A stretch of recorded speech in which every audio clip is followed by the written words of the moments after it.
Great show for you today. We are going to have a great show for you today. Got 2 videos and an interview, but I'm going to hold back on the interview depending on what how much you guys are talking about. It was with Dr. Anand Bhatt. We kind of talked a little bit, good friend of the show. We kind of talked a little bit about, quite a few things. By the way, folks, I'm wearing the t-shirt by British MCP that says the PDR Posse and all those nice words underneath there. That's what I'm wearing today. Bridge, the hat hasn't come in yet. They're taking too damn long sending me the hat. But I'm working on it. Bridge MCP, welcome to Politics and Right. Bruce Pollard says, I'm leaving San Diego for Houston soon. You're needed in Houston. Hey, we're getting a new studio in Houston. We already have started to build it out. Bruce, we're going to do a show. I'm going to be doing the show every day at KPFT at noon. So when we're out there doing it, we'll come and pick you up and we're going to hang out at the studio.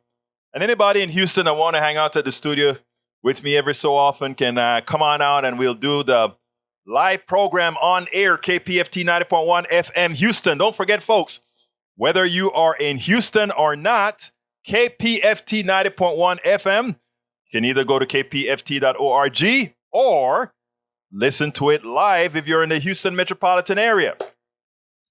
It's on air. Okay, who else is in the house? Alistair Waters. She says, hi all. Just listening, Egberto. Is there anything like a show transcript or something that has the links shared during the program? They disappear if my screen closes. Actually, when you play the show back, I think it prints out the messages in real time. So if you were to go play the program on YouTube, since the messages are supposed to be in between both YouTube and the other ones, you can actually scroll through all the messages on YouTube. But if you're not on YouTube, also on Facebook, if you go under the video, you can select, there are several ways to look at the messages. Just select all or, so that you can see them all at once. There are ways to do it right now as it is, my dear, beautiful Alistair Waters. Let's see, Michael says, we're not resorting to cannibalism, but then again, sci-fi always. Oh, that is from Bridge, who says, wanted to know if anyone here is old enough and or ever watched Soylent Green. I haven't, but it sounds like an interesting show to watch. So I better go ahead and check it out. Yvette Avery Herod, how you doing? Beautiful lady running the unionization of America. Yesterday Michael Rudnin said, Egberto, one of the biggest problems also with why we're not having wages follow productivity, etc., is because unions are in decline. Yes, unions are in decline. That's why we have Yvette Avery Herod. That's why we have it, because she is there fighting the good fight. You keep doing that fight, Yvette. Of course, we have Lee Grant is in the house. My brother from the right. Lee Grant is one of us, folks. He's one of us. And now even though he's on the right, even though he's conservative, right? He supports the show. But let me tell you better than that. Don't let him fool you. He's one of us. He just has to give us a hard time, Love you, man. Love you, brother. Love you, Lee Grant. You keep hanging in there, brother. Bridge MCP is in the house. AVQ is in the house. And AVQ has us starting with what again? Newsweek. Carbon dioxide storing. Bacterial enzyme may help fight climate change. An international team of scientists has discovered a new method of high-speed storage of carbon dioxide and bacterial enzyme that could eventually help fight climate change. The bacteria, which lives in low oxygen environments such as the deep sea, was initially discovered in Lake Kivu in Central Africa in 1981. Dr. Ben Angel at the Biozetrium of the University of Basel in Switzerland stated, this is the first known enzyme capable of directly using hydrogen as an electron source for carbon dioxide storage. This bacteria shows us a new way to efficiently store CO2 by using hydrogen as an energy source. At the same time, our study demonstrates the value of fundamental scientific research that explores the biology of diverse organisms. Nature is full of amazing surprises. If production of this bacteria could be adapted for high oxygen atmospheric conditions and then brought to scale in the next few years, it could be an additional resource in our efforts to halt accelerating global warming. Interesting. Never heard of it before, but that would be good, right? Common dreams. Common dreams study ties forever chemicals exposure to billions of U.S. health costs. Dr. Leonardo Trasande, New York University Langone professor and co-author of the study, said that our results strongly support the recent decision by the Environmental Protection Agency to lower the safe allowable level of these substances in water. Based on our estimates, the cost of eradicating contamination and replacing this class of chemicals with safer alternatives is ultimately justified when considered the tremendous economic and medical risk of allowing them to persist in the environment. Typically, environmental causes are rarely considered until the widespread economic cost to people's health vastly outpaces the profits made by corporations to treat air, water, and land as open sewers. I think we're there now. I mean, if that statement is yours, typically, I think that's how you said you write your stuff, Michael, that the two slashes is your opinion. And that opinion that you gave ain't no opinion. That's a fact. We price everything. We price everything. That's why we see, let's not make these changes to an airplane.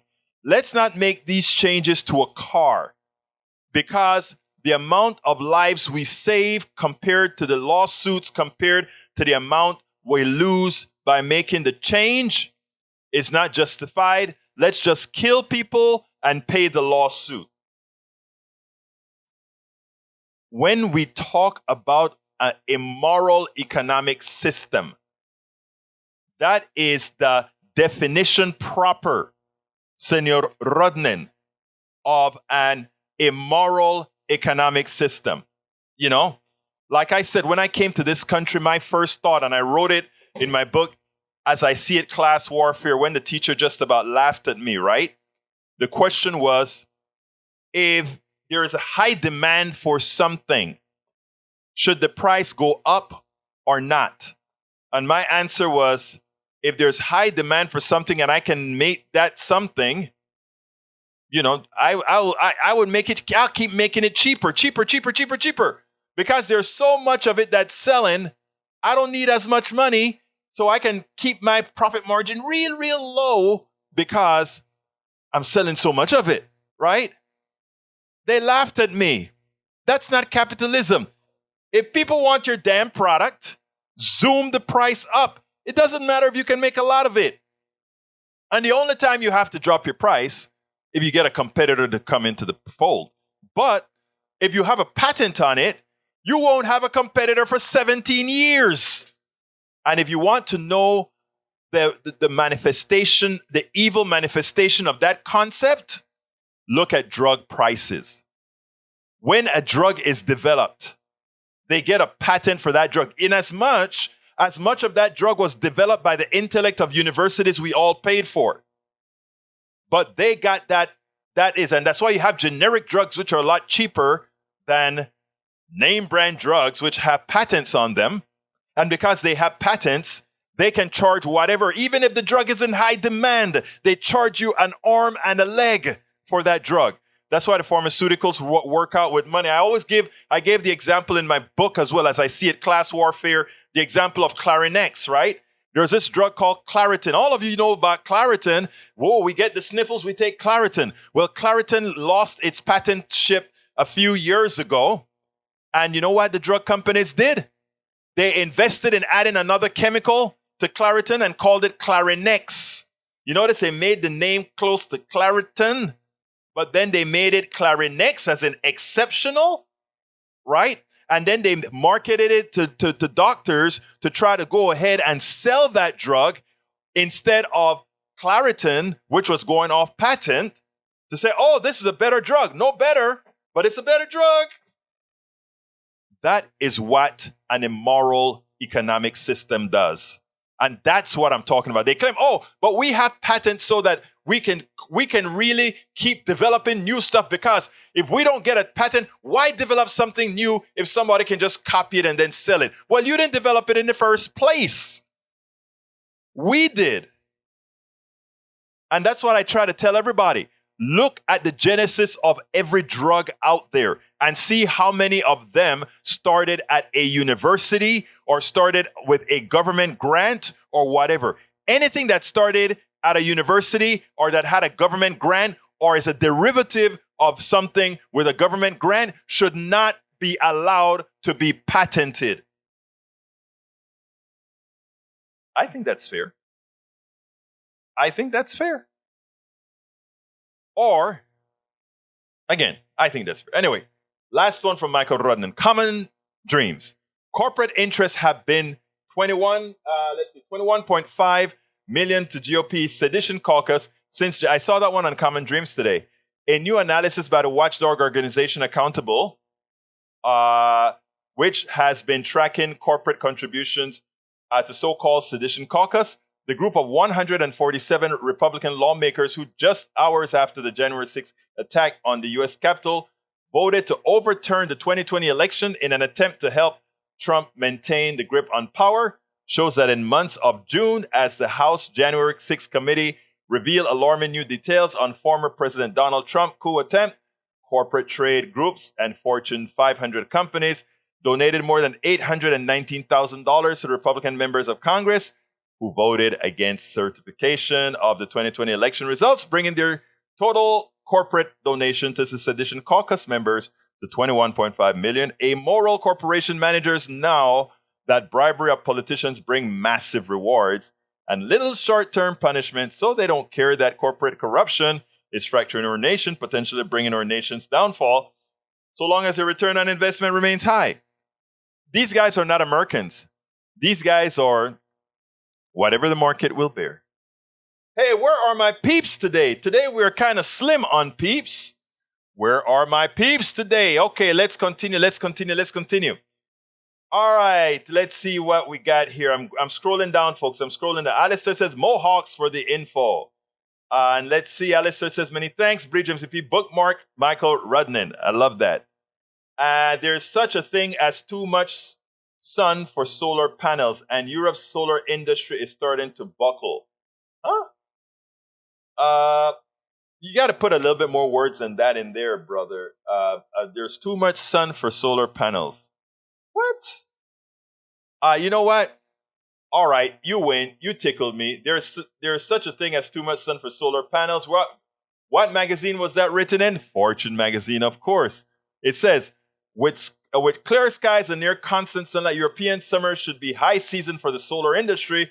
But while solar panels feed on sunlight, Europe is in the grips of a record-breaking heat wave, and extreme heat is no friend of solar energy producers.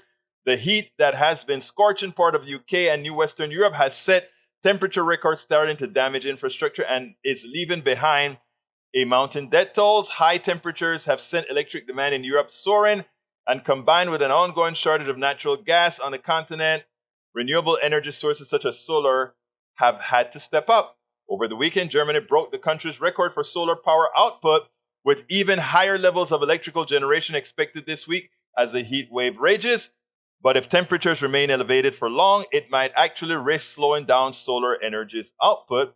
Solar panels around the world are manufactured and tested to function optimally around 77 Fahrenheit or 25 degrees C, and the range in which much solar panels can still operate at peak efficiency is 15 to 35 degrees C. 35 degrees C is, let's see, 32 plus 1.8 times 35. What is that in Fahrenheit? That's how you compute it.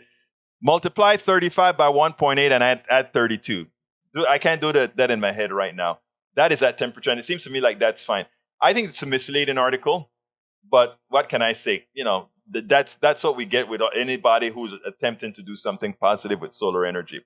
Michael Rudnan says, Egberto, Soylent Green is a good movie if you can deal with the Charleston Heston Ham acting. I don't like Charleston Heston since he's a gun guy at that, but I'll watch it. Bruce Pollard says, been there on Logan's Run. There you go, bro. Yvette Avery Howard gave us a yay. All right, Eric A says, with this happening, we will all flood next Harvey, but now we get the neighborhood waters from Montgomery County. Okay, reduce flooding. Again, you can't. Anyway, I'll move on to the next. Hydrogen and nuclear energy is clean and could be good. Hydrogen is clean. The byproduct of burning hydrogen is what, folks? Water. In other words, H2 plus O2 H2 plus O equal what? H2O, water. So when you burn hydrogen, the result is water vapor. There is a few different bit of nitrates that might show up there because of some burns, but it's really water as the byproduct of burning hydrogen. Of course, you have to get hydrogen in the first place. There are many ways that people have thought about doing it, using solar power and electrolysis to separate the oxygen from using water as the source, use solar power to generate the electricity to create electrolysis that separates the hydrogen and oxygen. And again, you get two products, right? You can sell the hydrogen, the oxygen can go out there to the hospitals, etc., and the hydrogen you burn in the cars, etc. There are a lot of sustainability things that we as a society can do if we wanted to invest in it as a society. Bridge MCP says, Alistair Waters try going directly to his website. Not sure why replaying a video on YouTube doesn't show the comments. Why is that, Egberto? Actually, it shows the comments. You have to replay it, and there's a switch on it for the comments where you have the option of doing that. But you have to do it from the YouTube screen itself. In other words, you actually have to go to the YouTube website itself, and then you can do it. Okay. Michael Renner said, Eric Hayes, hydrogen uses coal gasification as its primary source, so no, it's not clean. Again, if you're using coal gasification, that's a problem, Rudden, because yes, there's going to be some CO2 byproducts, but again, there's actually saying we can use solar energy. It's just a way of transforming, right? If you use solar energy to crack water, all you're doing is converting light energy into hydrogen, which is another form of energy. So you're transforming light energy into energy that can be acquired by burning hydrogen, whose byproduct is then water. All right, continuing, we have Michael Rodden says, Egberto, anything in the tilde marks is in the article. Anything in the quote mark is a direct quote. Anything with either those, usually at the end of the comment from you. Okay, great. Got it. So the 2 slashes is you. Make sure and let me know that, because I don't see quote all the times. Egberto, you're describing high trade marketing. Yep. Egberto, let's see what it is. Carl Cox says nuclear energy is not clean. Radioactive waste is highly radioactive, poisonous.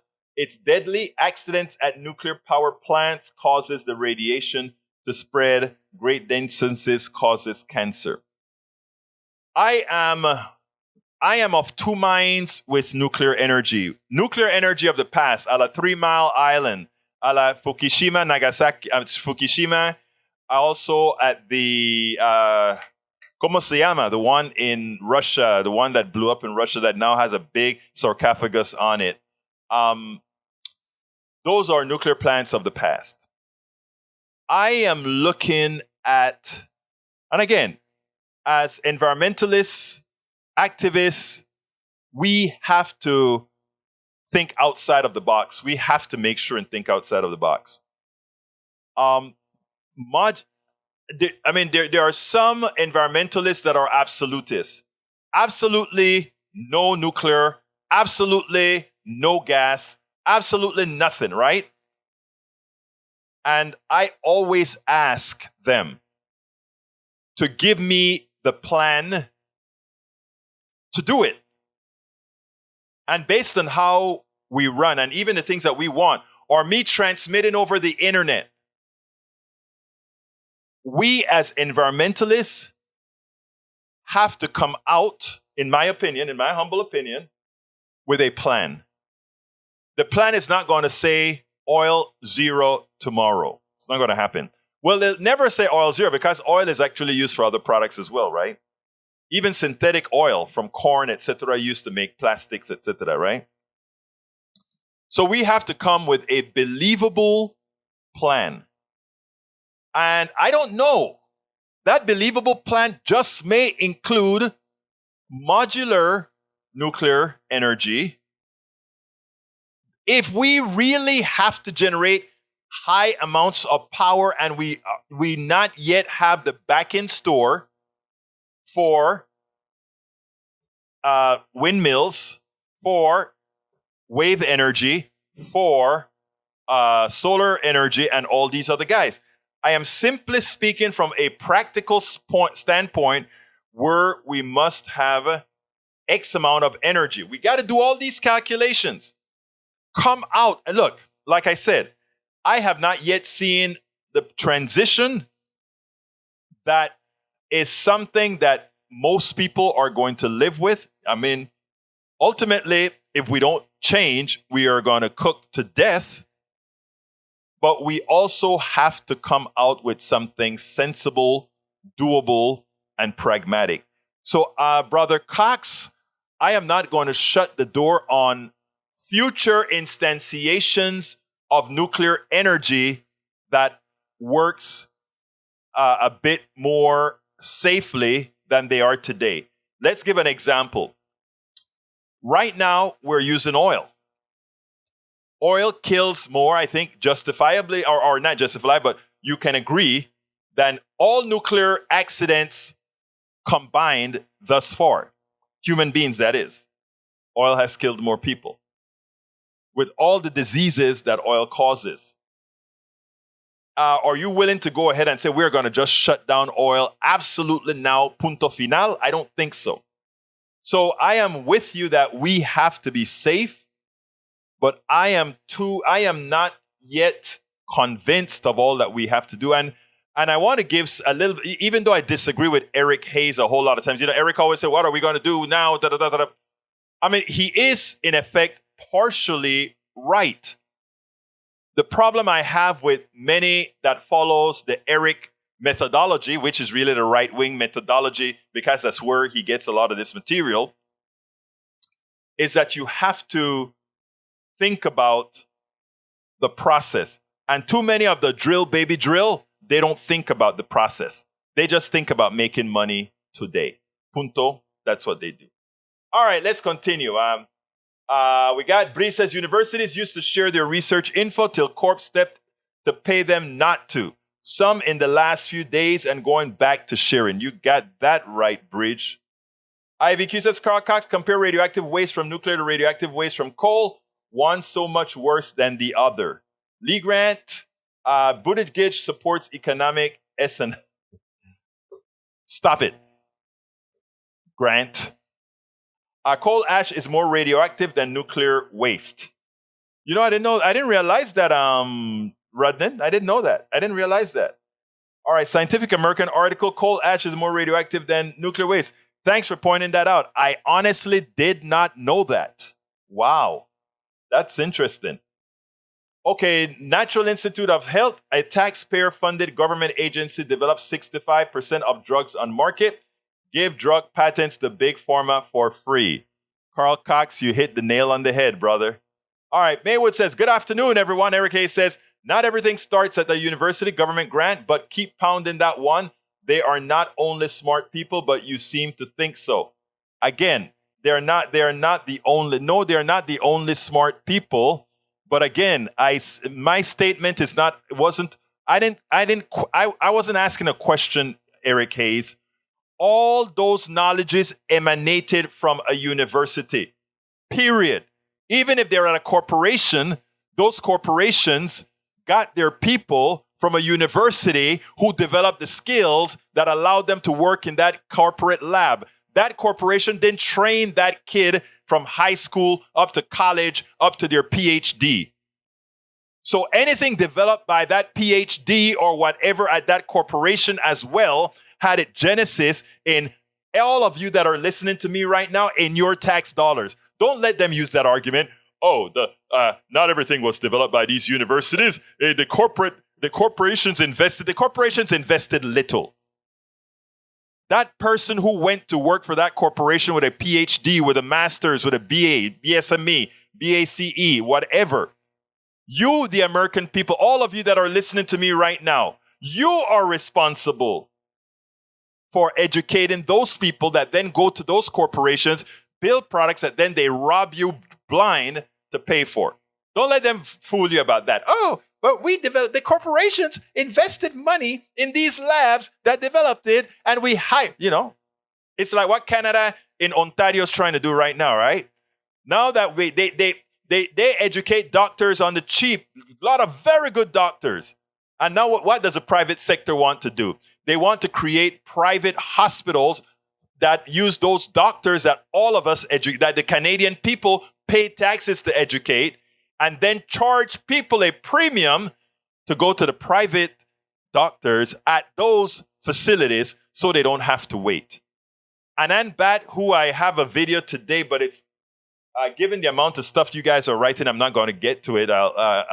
He was talking about, hey, even in Louisiana, Jindal sold the public hospitals to the private sector, and the private sector then was not taking care of the indigent who those hospitals were fined for. Thank you, Michael Rudden, for turning 35 degrees into 95 degrees Fahrenheit. That is 32 plus 1.8 times 35 plus 32. There you go. All right, let's see what else we got here. Coal doesn't produce radioactive waste. Burning coal produces deadly toxins, including mercury.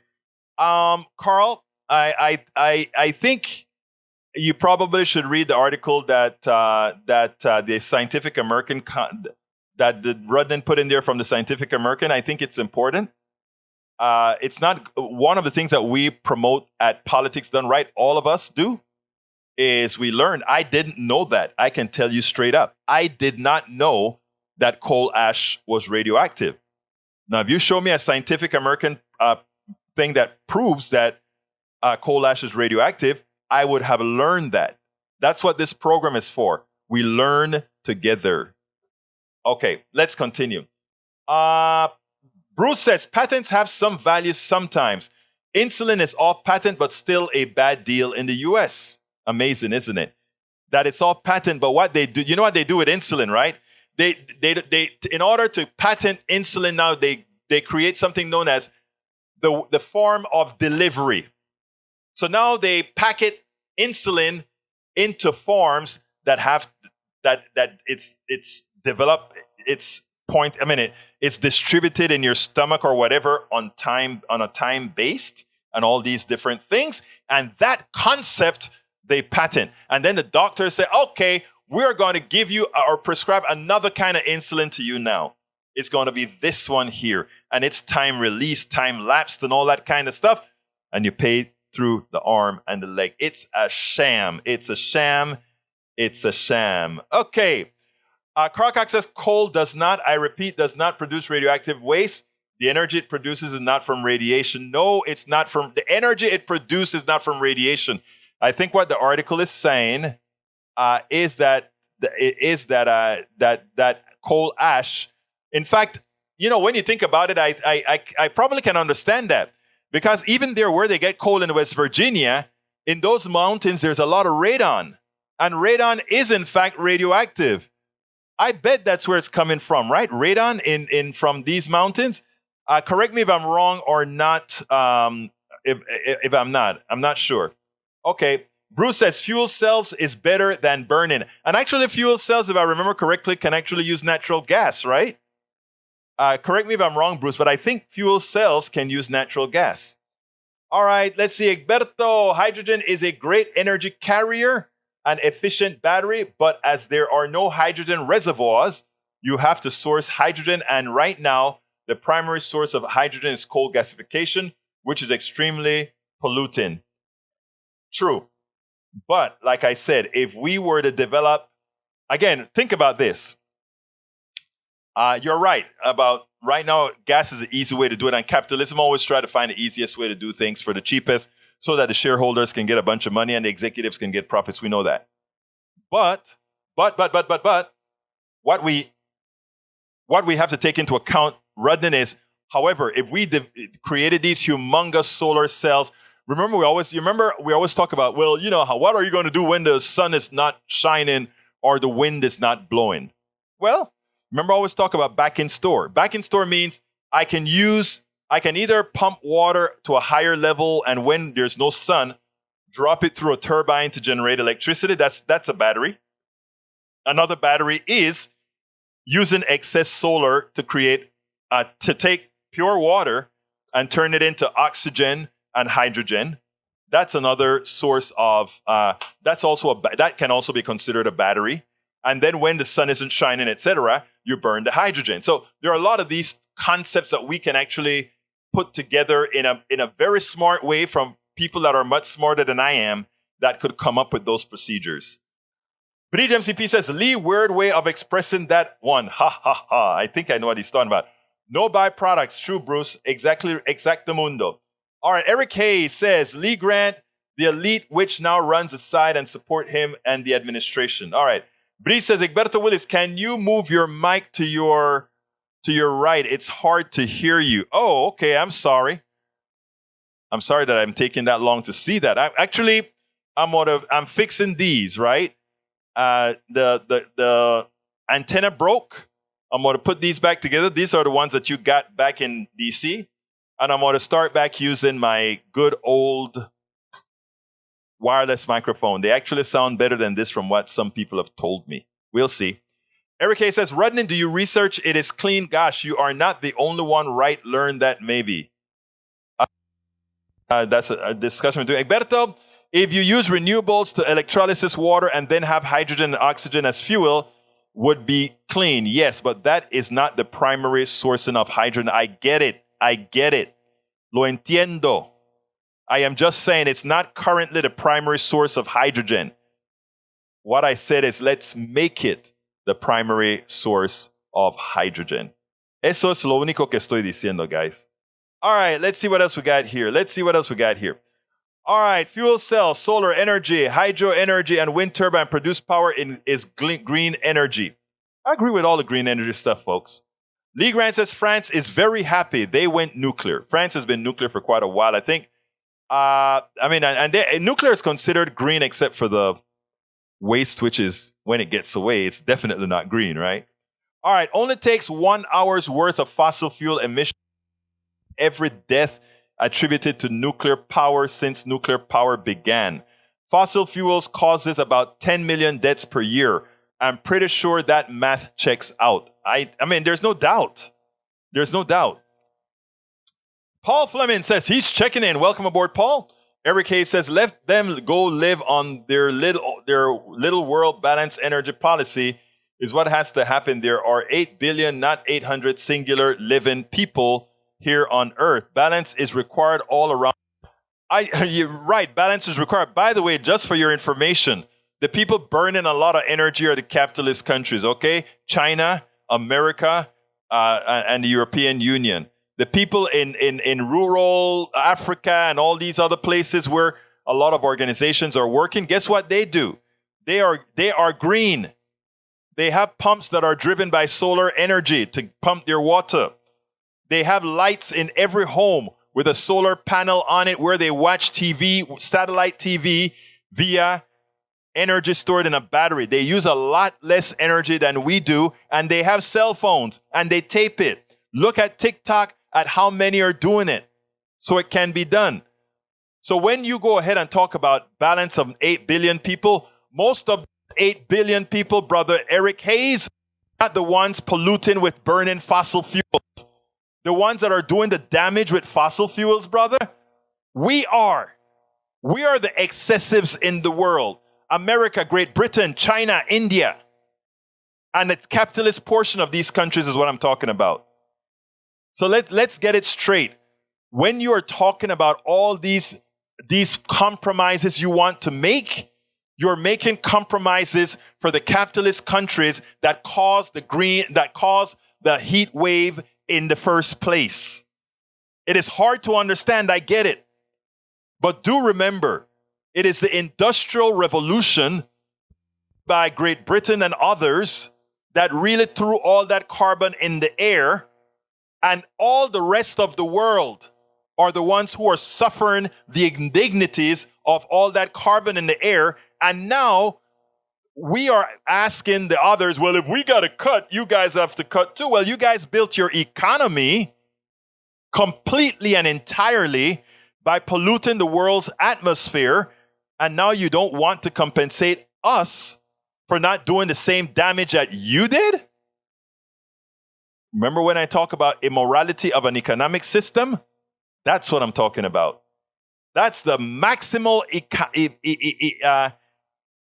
well, you get it. You get it. Wow, you guys keep talking. Roberto Luis, mi hermano de Panamá, ¿cómo estás, hermano? Bienvenido. Boomer U says, we have backed into a corner for nuclear power. The industry has fought and denigrated less impactful options since Jimmy Carter introduced Americans to solar ideas. Michael Ren says, Berto, the 2-minute long videos that I sent you over the weekend, I got it. I watched it. I thought about playing it early. I could play it here. Now, just about everybody done seen those videos with what Donald Trump did. But again, if I get through all these comments, I'll really go ahead and play. But I saw it. I forgot to send you a little note that says, oh, yeah, I saw these. I was going to actually make a couple of videos out of it, but it's already all over the internet. Eric Hayes, the corporation is paying the said person a high wage. In some instances, they paid for their education, right? Like their master's program. Who cares? It's not they who paid for the master's programs. They paid a piece of that person's master's program. You couldn't afford to pay for that master's program if you had to pay for all the equipment that the state purchased to ensure that person could have that master's, Eric. Right. All right, let's see. AVQ says, Boomer, not that we can't do both solar and nuclear. Global warming is existential threat. We have to throw the kitchen sink at it. You're right. Daniel Ledo says, if your political argument is based on ascribing motivation to your opponent's absence of evidence, then it is clear you have no more cogent arguments to the debate. Boy, that sounds pretty, especially coming from you, dude. That sounds great. My bridge MCP says, Egberto, you better get busy, and it's at 4:42. Okay, I'm gonna put all the question stuff on hold for now. And I'm going to start with a quick video, the one on Democrats, because the narrative has been that Democrats are going to lose. I want you guys to see this. I'll take it on the other side. Listeners of Politics Done Right know that I do not consider 2022 a foregone conclusion. I don't consider that it is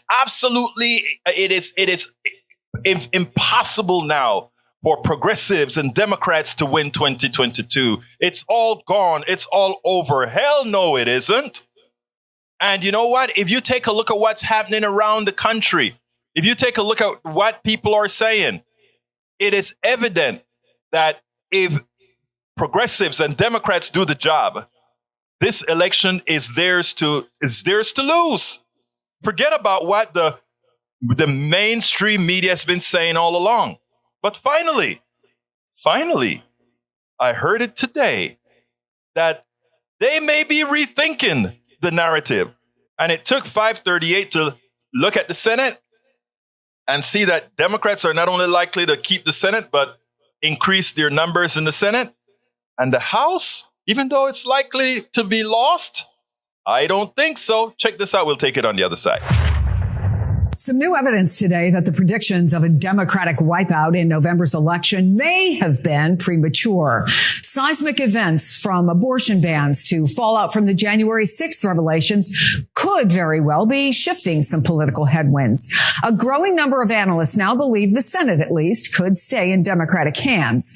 And pointedly, in Texas, a recent poll shows Beto O'Rourke has cut Governor Greg Abbott's once formidable lead to just 5 points. Financial filings also show that O'Rourke has set a state fundraising record, bringing in over $27 million from February to June. That actually smashes previous records. For more, I want to bring in Patrick Svitek, a political reporter for the Texas Tribune. Aaron Blake is senior political reporter for the Washington Post. So, Patrick, I think the core question is whether that slew of events that might seem to work against Governor Abbott can in fact outweigh a widespread discontent with the economy. So how do you read the race and where it is right now? As you pointed out, there is some evidence in the fundraising and polling that this race is getting more competitive. I think that these events that you pointed out, especially as it relates to abortion and guns, have really energized Democrats in Texas. The question is whether it's changing any minds or it's just energizing people who are already inclined to vote one way or another in November. I know that Governor Abbott's campaign, has said that these events have, that they're worried that these events have led to, more fundraising for candidates like Beto O'Rourke. They said that before these latest fundraising reports came out and proved them true. As you pointed out, he set a new fundraising record in Texas and outraised Abbott for the period, which is very remarkable given that Greg Abbott is probably the strongest fundraiser the state has seen in modern times. Do you think he's a different candidate now, or maybe that he's viewed a little differently than he was then? It's a good question. I do think that there are some environmental things here. Obviously, Texas is a state that is trending towards purple, perhaps not as fast as Democrats might have liked in recent years. We had the very close O'Rourke-Cruz race in 2018. We also had the closest presidential election in Texas since 1996, 2 years ago. So this is a state that is there to be competitive in the relatively near future. I do think that there is a question when you're talking about a state like Texas. Is it a state that's just going to creep closer and maybe Democrats can't get over the top quite yet? I think that certainly the environmental headwinds that Democrats are facing right now are significant. At the same time, we are seeing in a number of states, we're seeing Republican nominees who are underperforming the environment. We're talking about the Pennsylvania Senate race with Mehmet Oz. We're talking about the Georgia Senate race with Herschel Walker, Ohio Senate race with J.D. Vance. They are not running as strongly as you would expect Republicans to be running in those kinds of states, given where the national environment is right now. I think Texas is maybe a little bit of a different case. Governor's races can be a little bit more, up and down. They're not necessarily people voting for a legislator, one of 100 in the U.S. Senate. So it can be more defined by those local issues than some of these Senate races can be.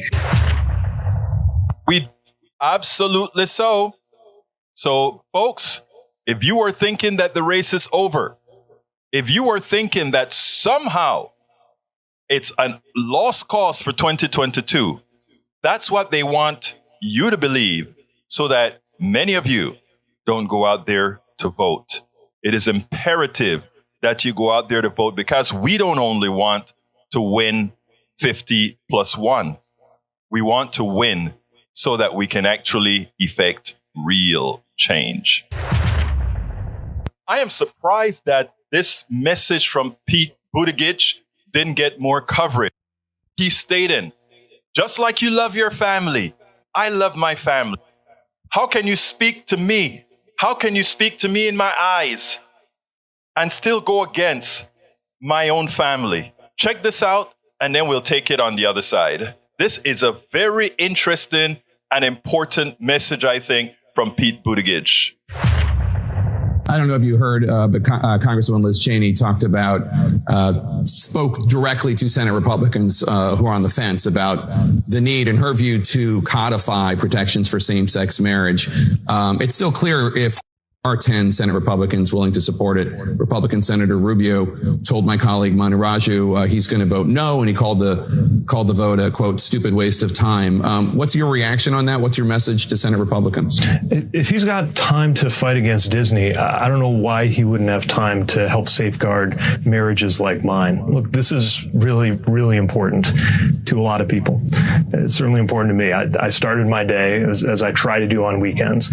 I try to give Chasten a little bit of a break and do breakfast with both of our twins. That alone, that's no small thing, as every parent of small kids knows. It was one of those days where the tray table wasn't quite fitting into the high chair, and I'm trying to make sure that they're busy enough with their little cereal puffs to give me enough time to chop up the banana and get the formula ready. And it just, I don't know, that half hour my morning had me thinking about how much I depend on and count on my spouse every day, and our marriage deserves to be treated equally. And why this would be hard for a senator or a congressman, I don't understand how such a majority of House Republicans voted no on our marriage on as recently as Tuesday, hours after I was in a room with a lot of them talking about transportation policy, having what I thought were perfectly normal conversations with many of them on that subject, only for them to go around the corner and say that my marriage doesn't deserve to continue. If they don't want to spend a lot of time on this, they can vote yes and move on. And that would be really reassuring for a lot of families around America, including mine. Absolutely so. Great job. But, he knows how to humanize, personalize issues perfectly. That's what I really enjoy about the way he creates narratives. And in America now, storytelling and narratives are everything. Look, it is time for us to forget about all these types of prejudices. Allow people to live. Buttigieg said it perfectly right. Absolutely so. Whoa, what's going on with my green screen? Let's see if I can fix that. Oh, I got it fixed. Okay. All right, folks. By the way, I actually know Jordan Charlton very well. He's a friend of mine. I interviewed him at Netroots. Bruce, check out this interview that I did with him back at Netroots. I just put that into the link, Bruce. You can take a look at that. But yeah, we go back a long time. He's really doing some work on poverty in West Virginia. I want him to tie it to Manchin, though. I don't think he's done that yet. By the way, continuing. Look, you guys need to look at the article that Rudin really showed as well. And by the way, Carl Cox, look, in my humble opinion, like I said, I like the idea of learning. And there are a lot of things that I don't know. And when good stuff is presented to me that's based on science, the last thing I'm going to do is discount it. And this article, where it actually gives numbers and millirams and et cetera, and it gives the rationale behind why cold ash is radioactive and why you get the concentration of radioactivity in the thing. I don't think a good answer is that, well, I don't believe the article because people around don't have cancer. Let me tell you, around the area in Russia where they had that big explosion with the plant, a lot of animals and plants actually did survive living in a high radiated state. It's above my pay grade to understand the biology, but it does happen. I think it's important for us to maintain a certain sense of humility to learn. So that's what I try to do. Thank you for that article, Mr. Rudin. I didn't know about radiation and coal at all. That's you just added to my knowledge base. Okay. Hi, Coop. Welcome aboard. Let's see what else we got here. Let's see. I'm not going to read all, but I need to. Oh, wait a minute. I didn't do my ass. Folks, I'm going to just give you 2 links. Please go ahead and support Politics Done Right. How can you support Well, I'm going to give you 3 links. How can you support Politics Done Right? Support Politics Done Right, please, if you are on YouTube right now, please click that join button and become a part of our YouTube PDR posse. It's very easy to do. Just click the join button. Alternatively, you can support us on PayPal by going to politicsandright.com/PayPal. You can support us on Patreon by going to politicsandright.com/Patreon. All our forms of support, meaning PayPal, Patreon, everything else, can be found at politicsdoneright.com/support. And please don't forget to support our trip where we are one of the few on Radio Row at the Netroots Nation in Pittsburgh in about 3 weeks or so, 3-4 weeks or so. Please support that endeavor. That is at politicsdoneright.com/Netroots. Your support is very much appreciated to ensure that we can continue to do what we do here. And by the way, my new book, several paragraphs in, Tribulation of an Afro-Caribbean Latino Man, Racism Didn't Stop My Smile, Hope Our Journey Forward. My new book that's coming 1 chapter at a time. Please check it out. I just put the link in there. I think you will. I think you will like the book. AC Rodriguez, welcome to Politics Done Right. Who else has just come in? Carl Cox says, if I walk past a ton of coal ash, I will be exposed to a small amount of radiation. Walk past 1 pound of nuclear power plant waste, I will develop cancer. No doubt if the waste is exposed. But, you're surrounded by all the crap created by fossil fuel as well, right? So, everything is measured. We have to make, we got to make decisions, right? Bruce says heavy water reactors are the machine that provides the isotopes for nuclear weaponry. Yeah, it changes uranium into plutonium, which is one of the major fuels for that. Let's see. Daniel Edo, bigotry. Oh, why do you even care about gay marriage? It has no impact on your life. Did he say something about that? Daniel says, I reject gay marriage. Pete's marriage does not deserve to continue. That's none of your business. So, the truth is, I don't care what Daniel has to say about Pete Buttigieg's marriage. He can say whatever the hell he wants to say. All I'm saying is they better treat it like everything else, period. All right? If Pete Buttigieg doesn't have a right to marriage, neither does Daniel Ledo. Have your choice. We made our choice. Daniel Ledo can be married. So can Pete to whomever he wants to be married to. Punto y final, señor. Punto y final.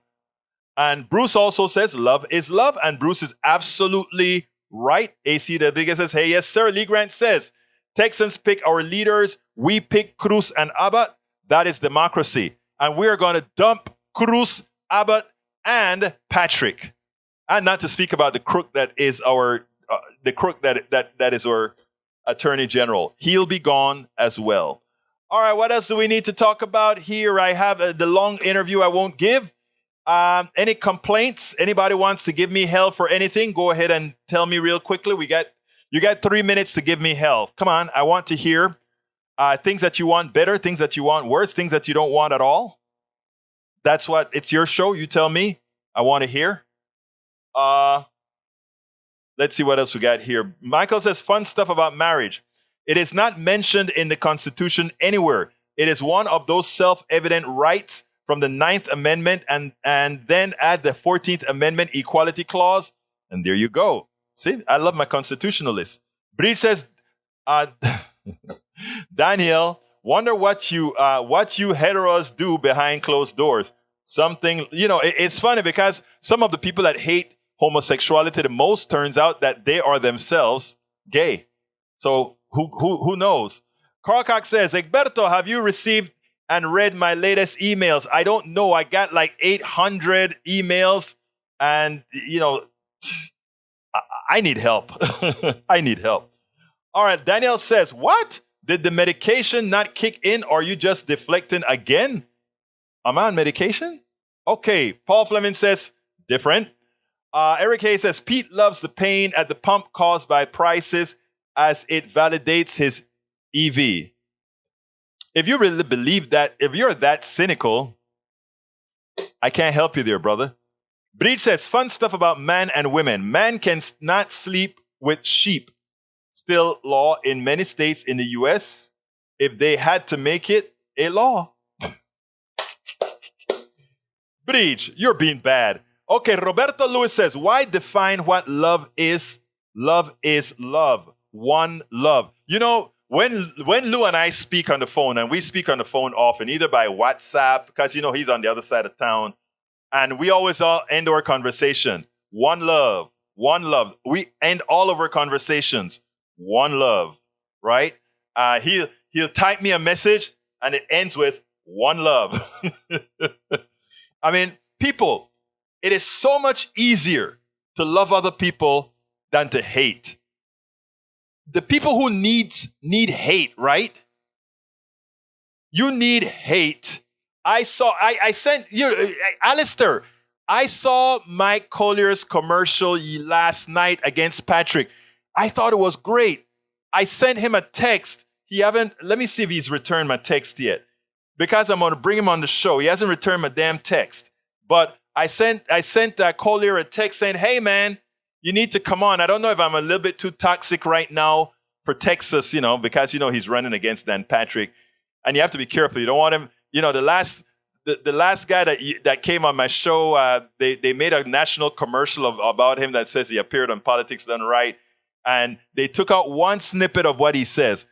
But I know how to interview these guys to not allow them to use any snippet that they can use in, let's say, West Texas or East Texas or something like that. So I hope he's just so busy that he didn't see my text as opposed to just running away from me because right now I may be a bit too hot.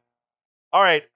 Eric says Department of Transportation Secretary Peter Buttigieg was once again blasted for pushing for electric vehicles on Tuesday, this time for saying the more pain Americans feel at the pump, the more benefits there is for EV owners. That's true. That's a true statement. Why should he take crap about it? Thanks for show and t-shirt. Guys, this t-shirt was designed by one of you, specifically Buttigieg MCP. So let's say Buttigieg, right, Buttigieg? There you go. Michael said, Egberto heading out. If you can tomorrow, please show those videos I sent you this weekend. The conservatives in our audience needs to see them. All right, now that you put it that way, now that you put it that way, Rudnin, of course I'm going to play it now because I want Brother Brother Smith to see it and Brother Daniel. So, okay, will do.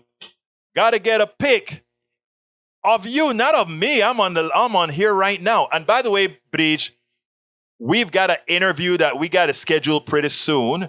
And I want any of you guys here. We've had Yvette Avery Herod on interview about 2 or 3 times on Politics Done Right. Any of you that have something, I've also had Brother Cox on interview and several others.